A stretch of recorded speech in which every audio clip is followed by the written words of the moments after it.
Assalamualaikum. Waalaikumsalam. Assalamualaikum, Silakan, Bu. Bapak. Ya, terus silakan Pak Komos. Monggo. Assalamualaikum warahmatullahi wabarakatuh. Salam sejahtera buat kita semua yang hormati pimpinan dan anggota Bapemda DPRD Kabupaten Tanggamus ya, Provinsi Lampung. Terima kasih buat kehadirannya. Saya dari bagian perundang-undangan dan persidangan Sekretariat DPRD. Anggota DPRD Kabupaten Tanggamus dari Badan Pembentukan Peraturan Daerah atau Bapemperda melakukan kunjungan kerja atau kunker ke DPRD Kota Bekasi, Provinsi Jawa Barat beberapa hari lalu.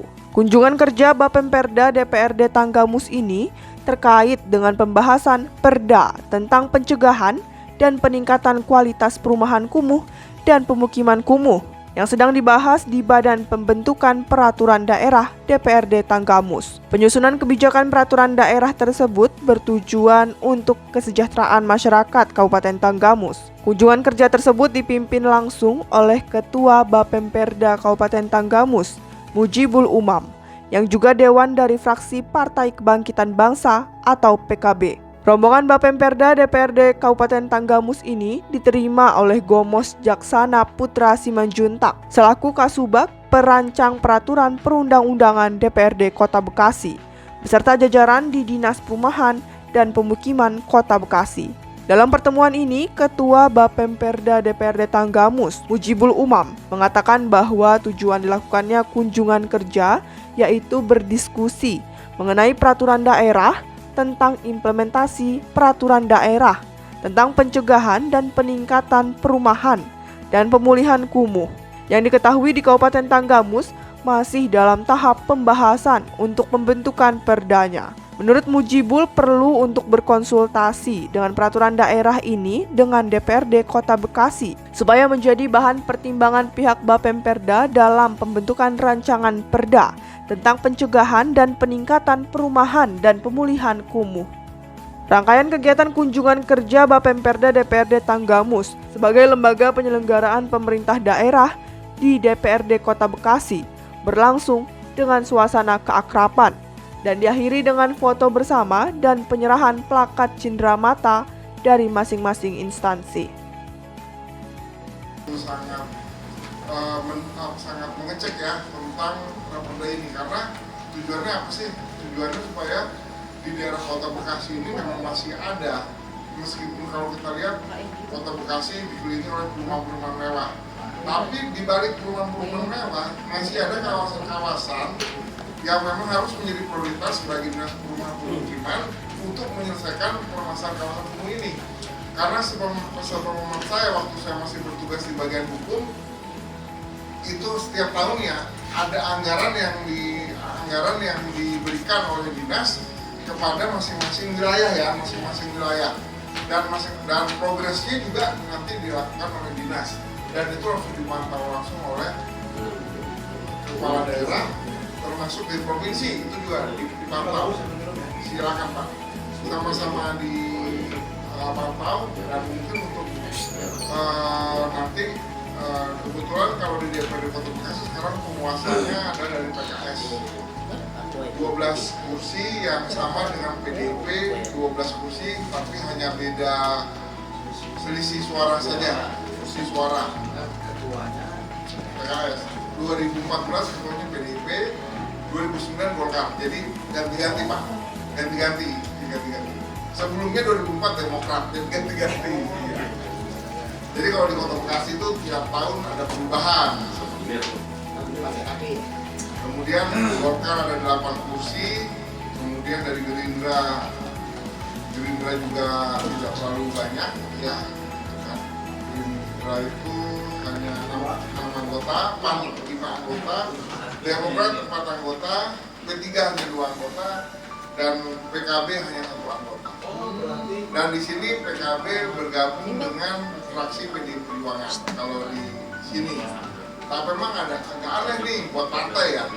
Di sini yang bersangkutan sudah disuruh mundur oleh pengurus cabangnya, tapi sampai sekarang beliau masih tetap jadi anggota DPRD karena hubungan dengan pusatnya dengan DPP-nya tetap dibela. Jadi nggak masalah meskipun dari DPC bolak-balik ke saya minta segera dipecat, tapi saya bilang itu ranahnya DPP. DPC belum punya kewenangan. Nanti DPC usulkan ke pusat, tapi pusat akan memutuskan kalau mengenai PAW ya Pak ya. Seperti itu. Dan kebetulan saat ini di DPRD Kota Bekasi sudah mulai membahas KPJ yang memang berdasarkan regulasinya akan diserahkan oleh wali kota di bulan Maret ini KPJ.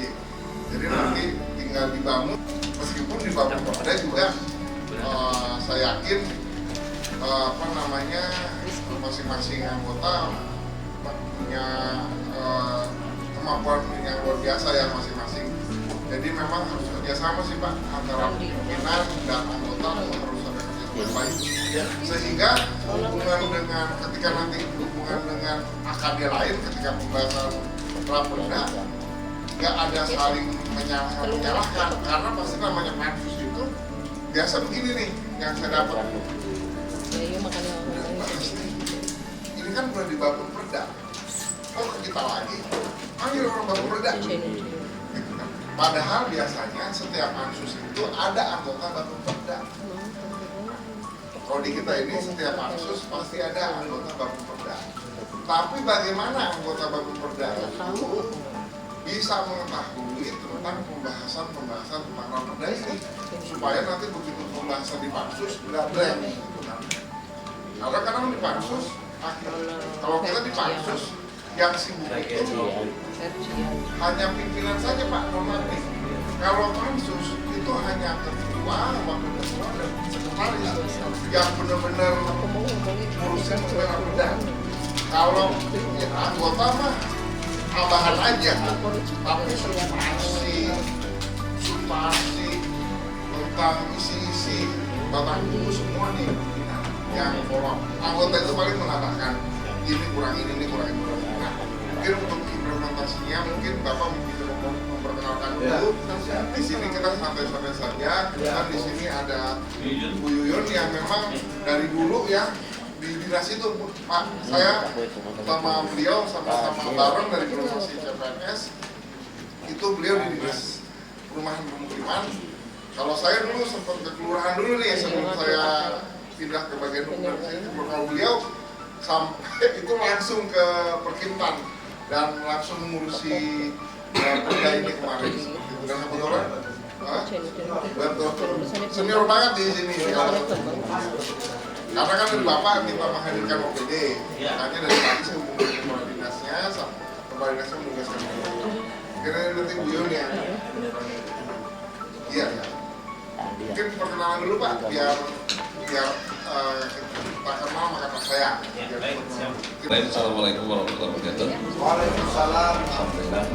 Alhamdulillah.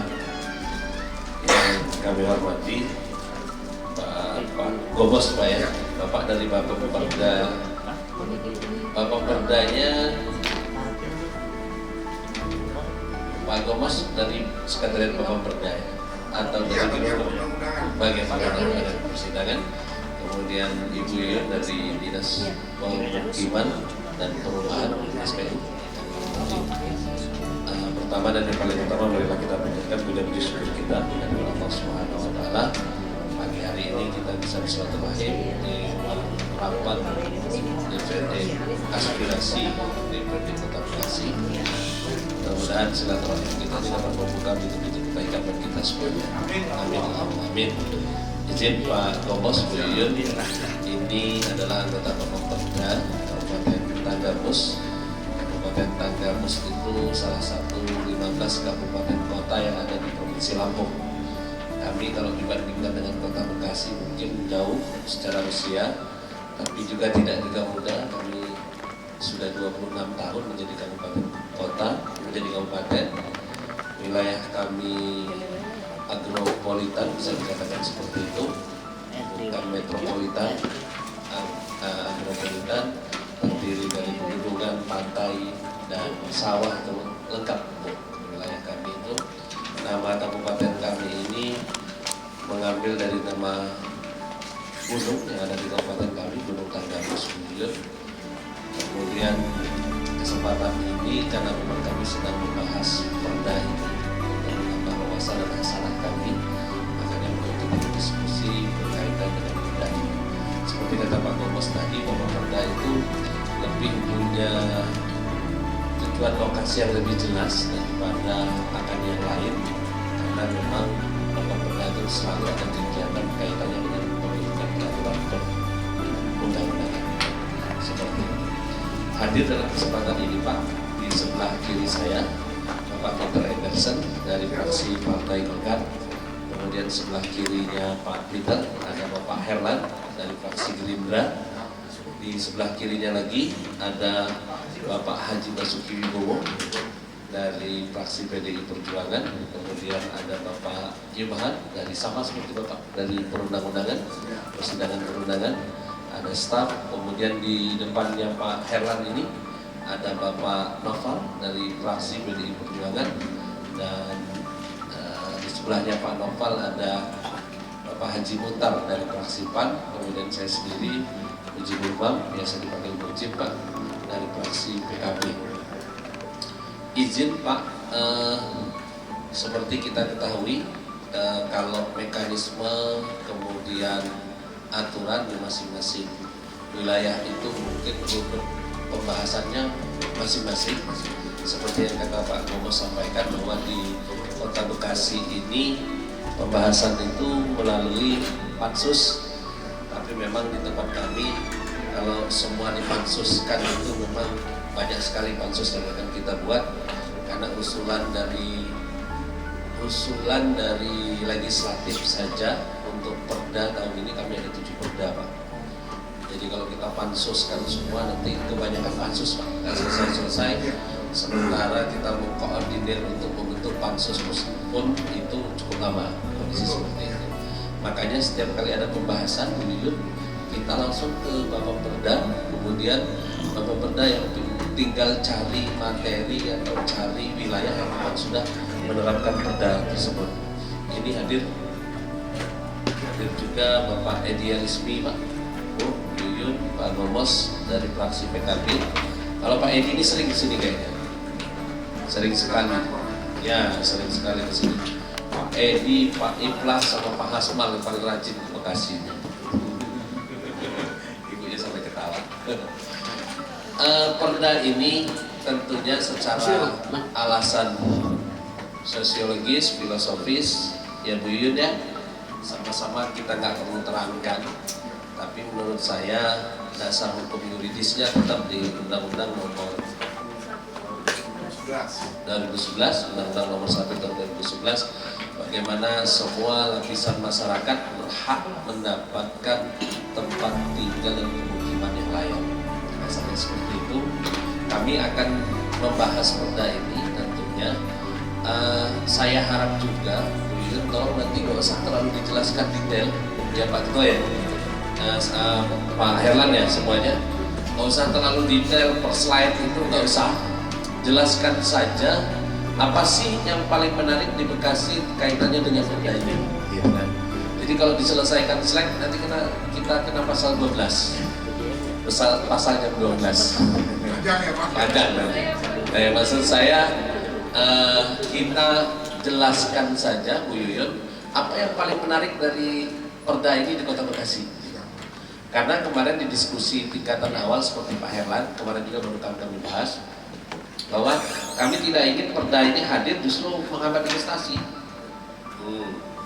Jadi orang mau investasi bikin perumahan misalnya, karena terlalu banyak akhirnya orang mundur gitu. Atau orang mau bikin ruko supermarket misalnya di tengah-tengah pemukiman, karena terlalu banyak aturan akhirnya mundur. Nah, itu yang sempat Pak Herlan utarakan pada saat pembahasan. Nah, maksud saya mohon ini menjadi acuan kita untuk diskusi hari ini. Silahkan slide-nya diputar, tapi pokok-pokok poinnya saja yang perlu kita bahas dalam pembahasan perda ini. Karena memang Bekasi ini baru 1 tahun penerapannya. Itu saja sebagai pengantar. Terima kasih Bu Yuyun, Pak Gomos, terima kasih. Assalamualaikum warahmatullahi wabarakatuh. Assalamualaikum warahmatullahi wabarakatuh. Saya ucapkan selamat datang kepada semuanya. Di sini adalah semua anggota Bapemperda dari DPRD Kabupaten Tanggamus ya, Kabupaten Lampung ya. Sebelum saya dulu tahun berapa pernah ke Lampung Pak? Ini hotel Marco Polo. Lama banget itu.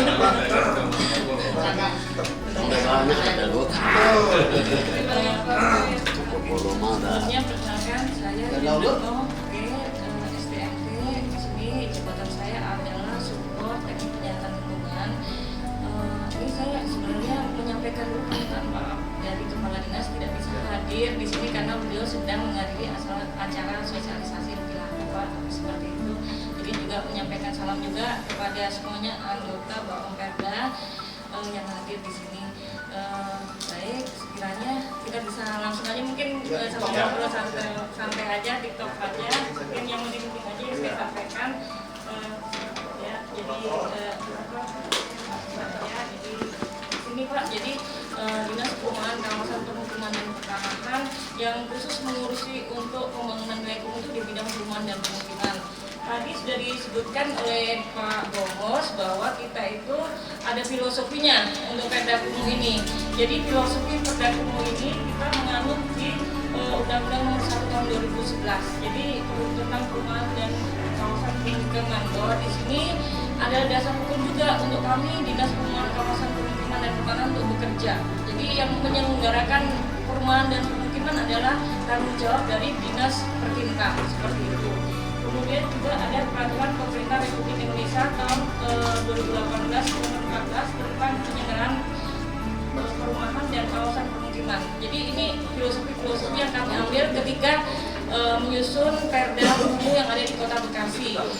Untuk penyusunan Perda Kumuh di Kota Bekasi itu saya mulai dari tahun 2021 ya Pak. Di sini kita menyusun yang namanya naskah akademis. Nah, naskah akademis itu menerangkan tentang seluruh kawasan kumuh yang ada di Kota Bekasi, tipologinya dan lain sebagainya.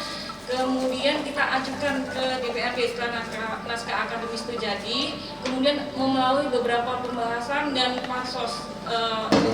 Eksekutif, jadi kami sebetulnya ingin meyakinkan kami betul nggak sih apa sih motivasinya Perda ini, apakah sampai ke ketua tadi mengapa prestasi gitu kan, apakah ini memang betul-betul hanya sekedar untuk membenahi daripada pemukiman kumuh. Nah ini yang menjadi dasar kami kunjungan pada hari ini. Kemudian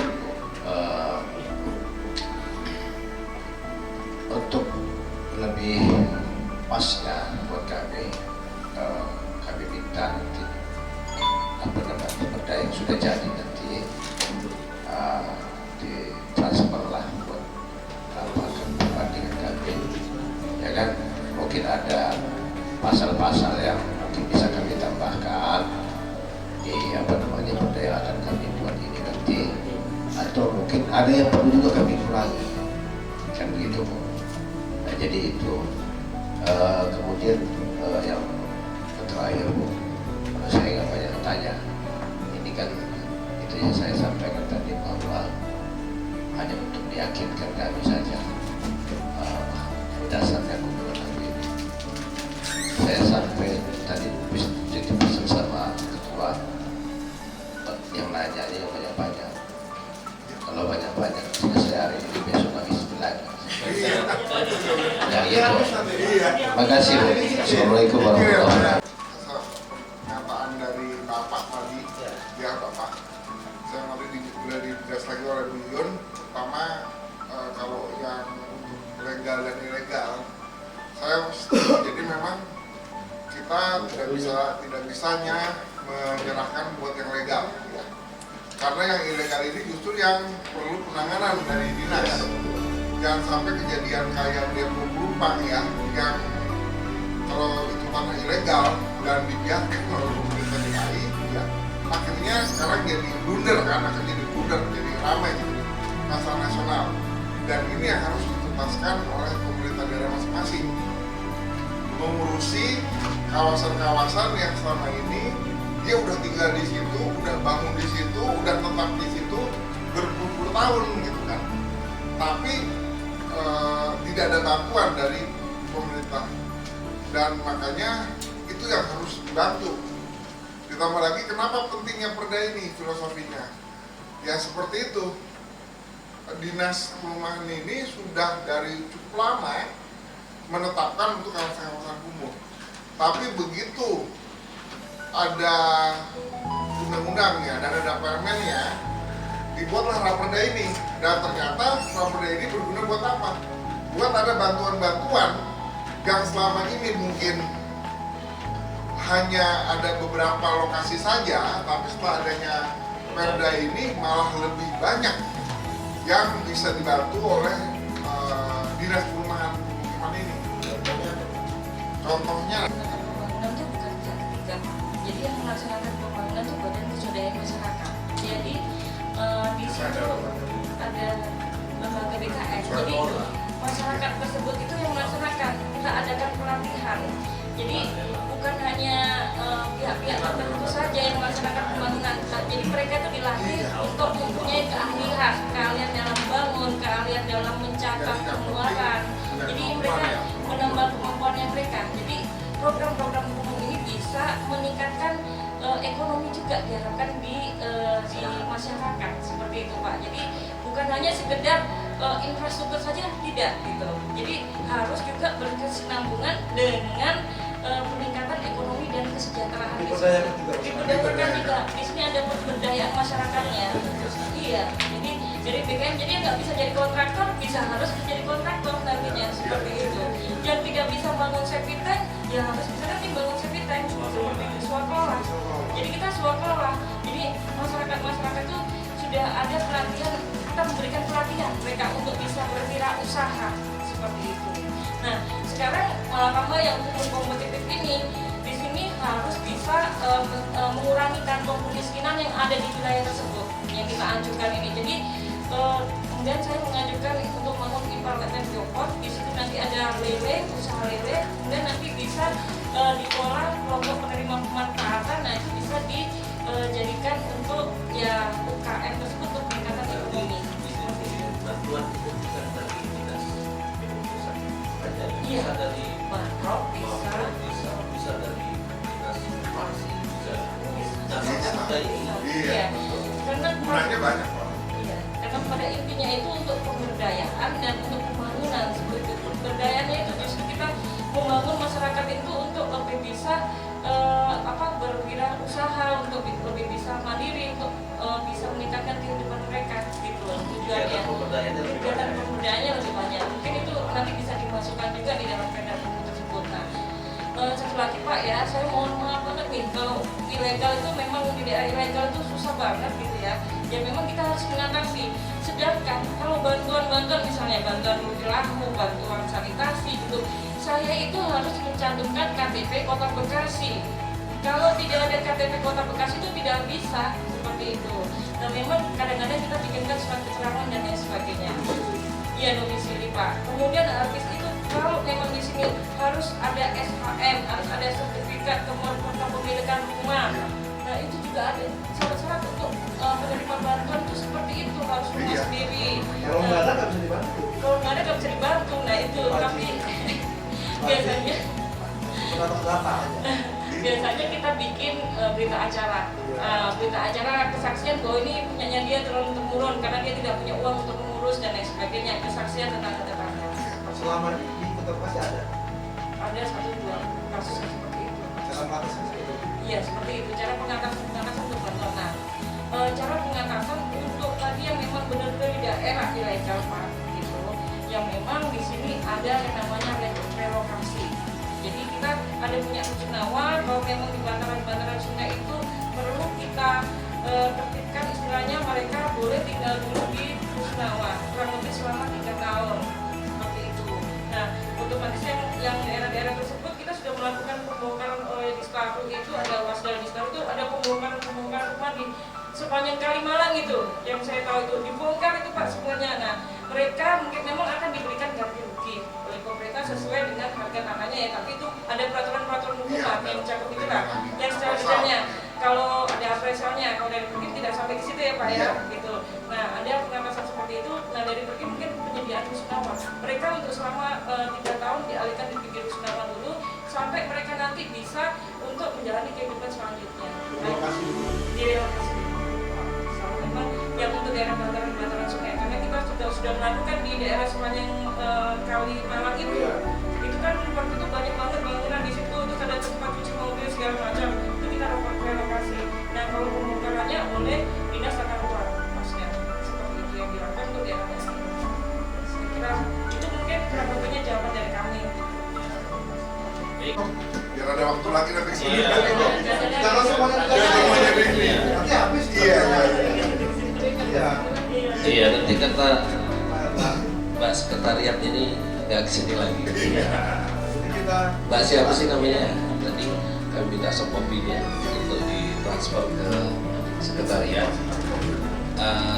Mudah-mudahan ini menambah wawasan kami, karena memang kami selaku Bapemperda nggak mau menghambat apa yang menjadi kepentingan kabupaten kami. Memang negosiasinya minta supaya perda ini segera disahkan, karena ini Pak, ini kaitannya dengan apa yang mau kita ambil dari pusat. Kondisi sama sih. Ya, ya kan kondisi seperti itu. Jadi kami juga sudah menangkap itu. Ternyata ini tidak hanya fisik saja, banyak sekali program pemberdayaan yang bisa diambil dari pusat, dan tidak hanya di dinas PU saja, dari Kementerian Pekerjaan Umum saja, tapi dari kementerian-kementerian yang lain juga bisa masuk. Dasarnya adalah Perda ini. Terima kasih atas penerimaan dan sambutan yang cukup luar biasa Pak Gomez. Mohon maaf kami mewakili Bapemperda secara keseluruhan mengaturkan permohonan maaf apabila sikap dan apa yang kami hadirkan di sini ada yang kurang berkenan. Beliau ini orang Sumatera itu begitu apa adanya saja. Tapi Sumatera Pak Gomez paham, ya kan? Tapi percayalah, tanpa bermaksud untuk merendahkan atau menyepelekan siapapun itu, tapi gaya kami memang seperti itu. Mudah-mudahan dengan cara seperti itu diskusi kita bisa lebih enak. Itu saja. Mohon maaf sekali lagi apabila ada yang kurang berkenan. Terima kasih. Wallahumma bihamdihi. Wassalamualaikum warahmatullahi wabarakatuh. 1, 2. Boleh smile yang lain? Ya, tanggapan Tanggapan dulu yuk. T. Oke. Tanggapan. Terima kasih. Izin Bapak Ibu 1, 2. Makasih mantap, makasih mantap, Makasih. makasih keren. 1, 2. Oke. Jadi kami dari Sekretariat Provinsi Bekasi berterima kasih atas kunjungan dari Bapemperda DPRD Kabupaten Tanggamus yang tadi kita melakukan studi komparasi terhadap perda kawasan kumuh yang memang sudah ditetapkan di Kota Bekasi sejak tahun 2022.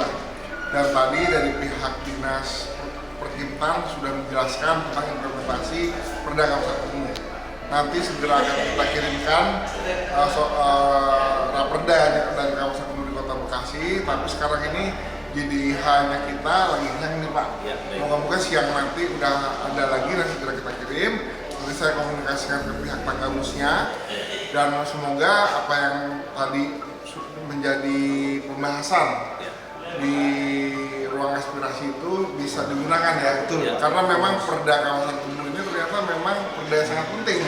Karena memang perda-perda ini memang tidak semuanya, saya nggak bilang ada yang nggak penting, tapi paling tidak perda kawasan kumuh ini nanti fungsinya akan lebih bagus gitu kan, karena kan membuat dari pusat akan ada bantuan buat pemerintah Kabupaten Tanggamus. Dan tadi juga ada pemberdayaan masyarakat, karena di kita ada lembaga namanya BKM, itu masyarakat di kelurahan ditetapkan pengurusnya, dan dia yang mengerjakan terhadap pekerjaan-pekerjaan kawasan kumuh ini. Jadi nanti bantuan-bantuan ini benar-benar bisa diterima oleh masyarakat sesuai dengan apa yang memang diceritakan oleh DPRD dan pemerintah kabupaten. Terima kasih.